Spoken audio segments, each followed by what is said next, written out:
Urinary bladder থেকে urine দেহের বাইরে নিষ্কাশনের পদ্ধতি, যাকে আমরা মিক্সচুরেশন বলছি। মূত্রাশয় থেকে মূত্র দেহের বাইরে নিষ্কাশন করার পদ্ধতিকে মিক্সচুরেশন বলছি।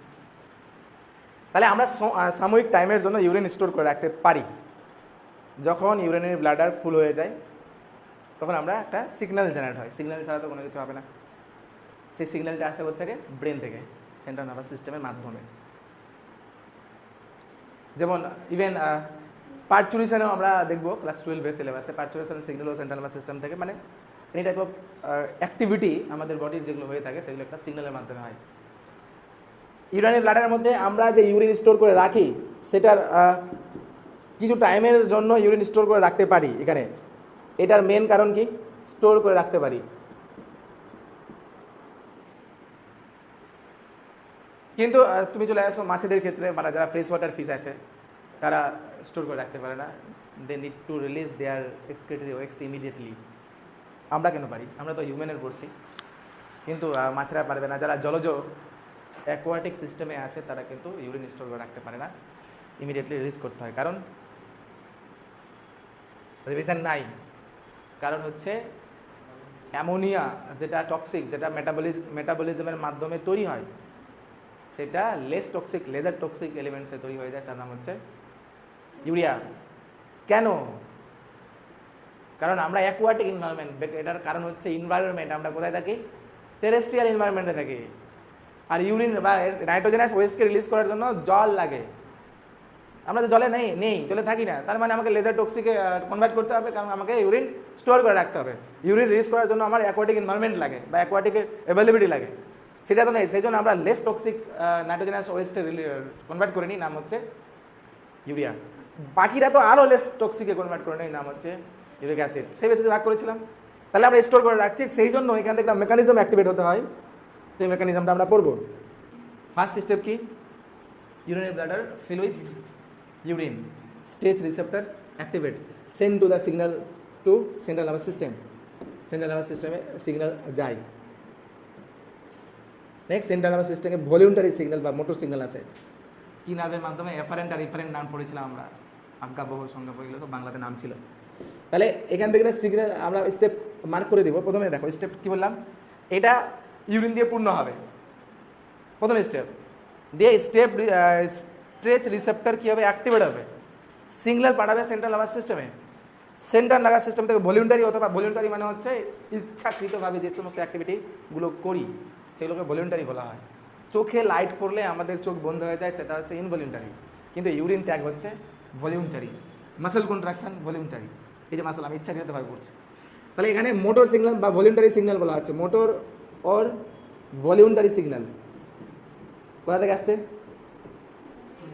সিএনএস থেকে আসছে। ভলিউন্টারি সিগন্যাল সেন্ট্রাল নার্ভাস সিস্টেম থেকে কি করবে? যখন ইফেক্টর সিগন্যাল আসে, ইফেক্টর সিগন্যাল যেখানে আসে সেখানে কোনো একটা অ্যাক্টিভিটি করে। এখানে এটা যেটা দিয়ে তৈরি ইউরিনারি ব্লাডার, সেটা হচ্ছে স্মুথ মাসল। শুধুমাত্র ইউরিনারি ব্লাডার না, যে কোনো হলো অর্গানস, যেগুলো পকেটসওয়ালা অর্গানস, যেমন হচ্ছে ইউটেরাস, ইউরিনারি ব্লাডার, সেগুলো স্মুথ মাসল দিয়ে তৈরি। আমাদের স্ট্রাকচার অর্গানাইজেশন ইন অ্যানিমালসের মধ্যে আছে মাসলস, এখন সিলেবাস থেকে তুলে দিয়েছে, ঠিক আছে? যেগুলো হচ্ছে হোলো অর্গানস, মানে পকেট আছে ভিতরে, সেগুলো কোন মাসেলস দিয়ে তৈরি?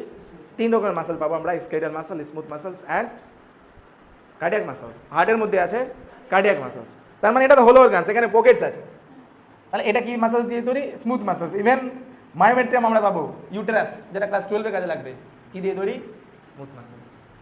আমরা মাথাতে একদম প্রিন্ট করে নেব স্মুথ মাসলস, সেখানেই থাকবে, যেটা হচ্ছে পকেটসওয়ালা অর্গানস, ভিতরে গহ্বর আছে। আর এই পকেটকে বলা হয় প্রাইমারি ক্যাভিটি।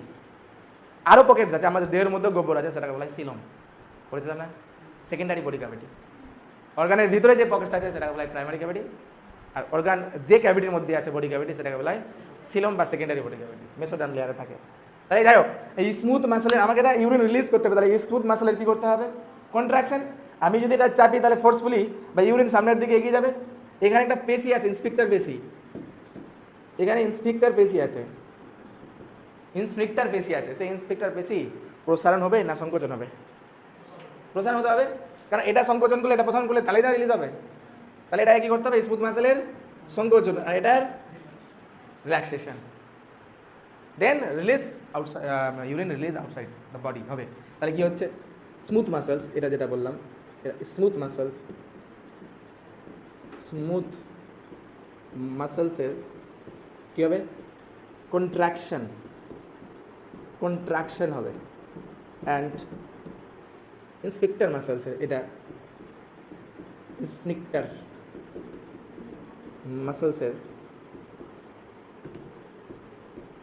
মাসেলসের রিল্যাক্সেশন হবে।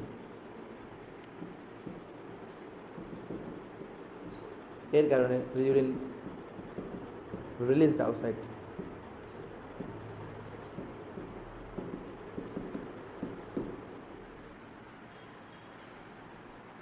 ফার্স্ট ইভেন্ট, আবার বলছি, ফার্স্ট ইভেন্ট কী হবে, এটা ফুল হবে।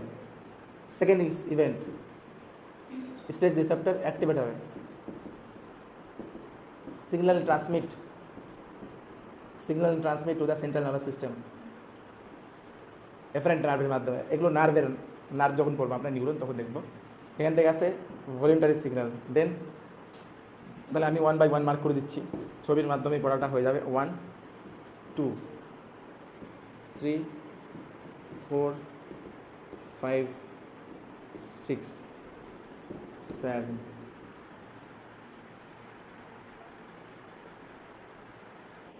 এটাই আমাদের এনসিআরটিতে ল্যাঙ্গুয়েজে লেখা আছে, ভাষা দিয়ে লেখা আছে। পুরো সিনারিওটা এনসিআরটি লাইন বাই লাইনে এইভাবে লেখা আছে যে urinary bladder fill with urine, step receptor activated, send to the signal to central nervous systems, then a voluntary or motor signals coming from central nervous system causes the contraction of smooth muscles and relaxation of sphincter muscles, ultimately resulting release of urine from the urinary bladder through urethra. এটা urethra।